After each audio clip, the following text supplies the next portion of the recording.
Hi friends, welcome back to one more episode in my channel. Today we would be talking about the situation in Nepal. The template is same, exactly 1 year after what happened in Bangladesh.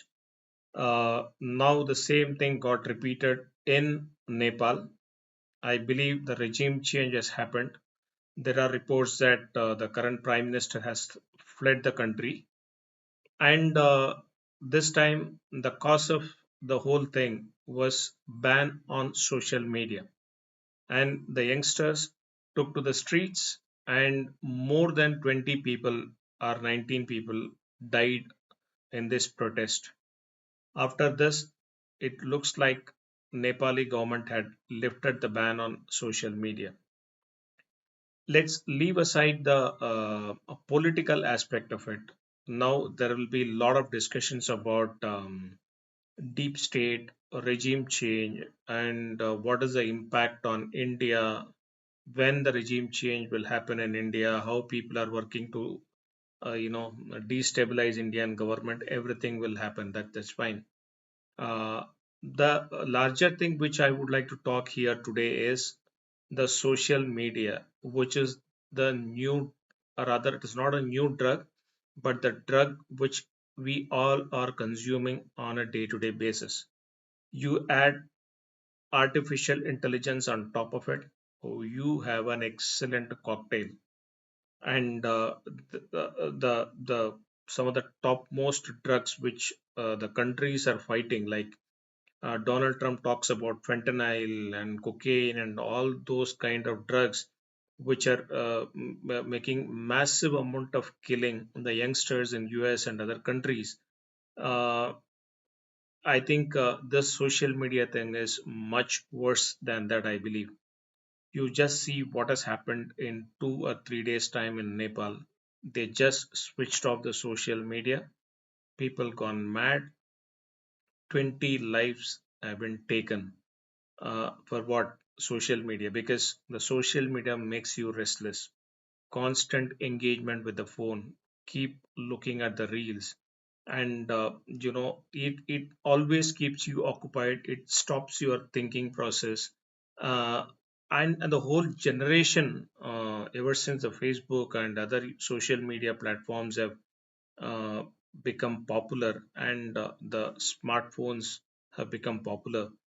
I think we are seeing the ultimate effect. It can even cause a regime change, the brutal way. Yeah, it happened in Egypt. That was a precursor during Arabian upspring.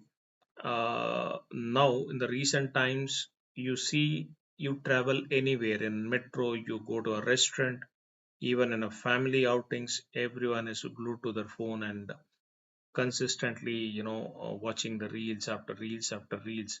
And more than entertainment, I believe it has also given a sense of identity to people who have some issues, mental issues, I believe, because it is an open world where no questions asked, no what do you call rules in place. So you just any kind of a normal 10,000 rupees camera mobile, you take a picture, you take a video, upload, and you are there for the whole world to see.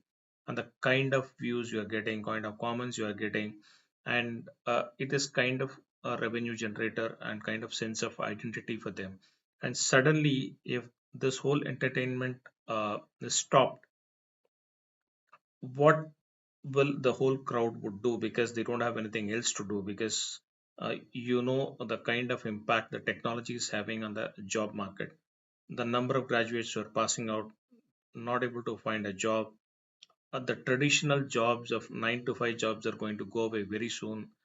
We are going to be, we are already there in a very chaotic situation as far as this situation is concerned. The transition pace, people said when computers came first, everything is going to change. Job losses are going to be there. Same thing they said when internet was, invented. Then Y2K, then the social media. Uh, Say humankind will adopt to new technologies, will make a best of it, but it also pays a heavy price. The price which the human race is going to pay for this artificial intelligence adoption is going to be much, much, much higher.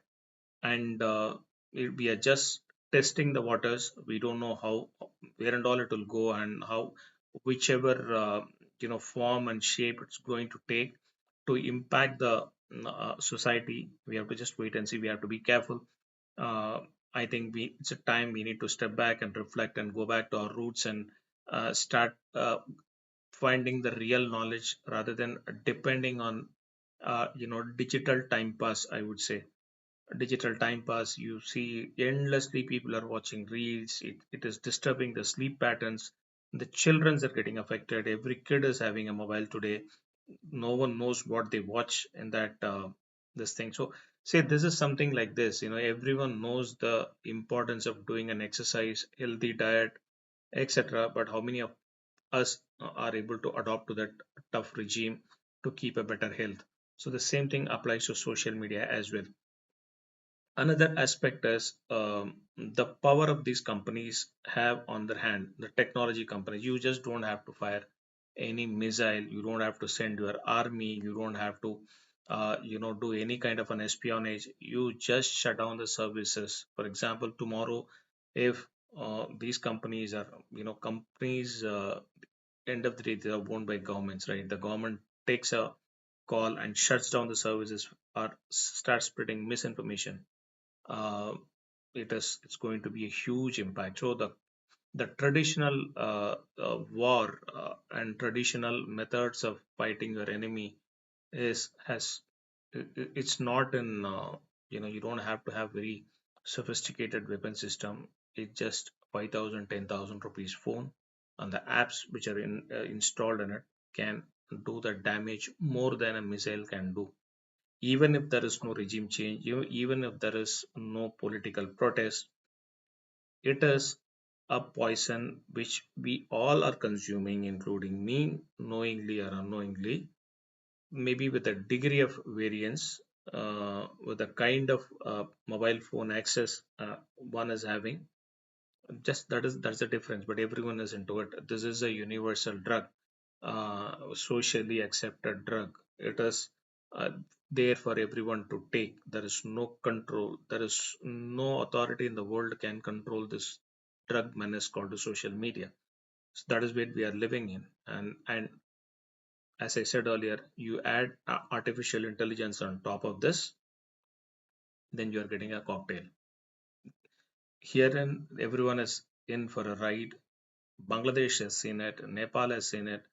The kind of protest India has seen in last couple of years, the protests which going on across the globe, the narrative which people call the narrative was not a very common word some 20 years back. It was all in a print media, television media. There was certainly something was going on. In sometimes, if you don't know the news or if you delay the news, it avoids a lot of problems. Today, the problem is everything is accessed instantly. One tweet or one viral video, people even checking whether it is authentic or not. Everyone is going berserk and causing the damages. So the lesson basically in what is happening in Nepal or what happened in Bangladesh is something different. I'm not getting into the political aspects of it. There may be reasons, there may be espionage, there may be some non-state actors who would have instigated this, or it may be a planned collapse. You don't know, because the things which are happening in subcontinent, especially global south, around India, Pakistan, China, Nepal, and Bangladesh, it's a very volatile region.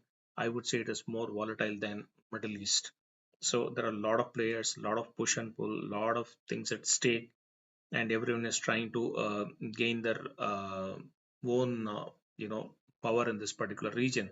So these things bound to happen. But don't forget, don't rule out the technology companies and the companies of USA. The American tech companies are going to be, I will call them as a new military industrial complex of the future. Okay, your your search engines, social media, your artificial intelligence companies, these are the guys. You, as I said, you don't need to invest on fighter jets, as drones have replaced them, or rather, drones are doing a much better job. This particular thing, artificial intelligence and social media, can do more damage than any other thing. Any other weapons of mass destruction can do. So this is my thought when I read the news, when I saw the protest, when I saw the death in Nepal. I thought I'll share it. Uh, Please share your comments. Please like, share, and subscribe my video. Looking forward to speak to you again. Thank you very much. Bye.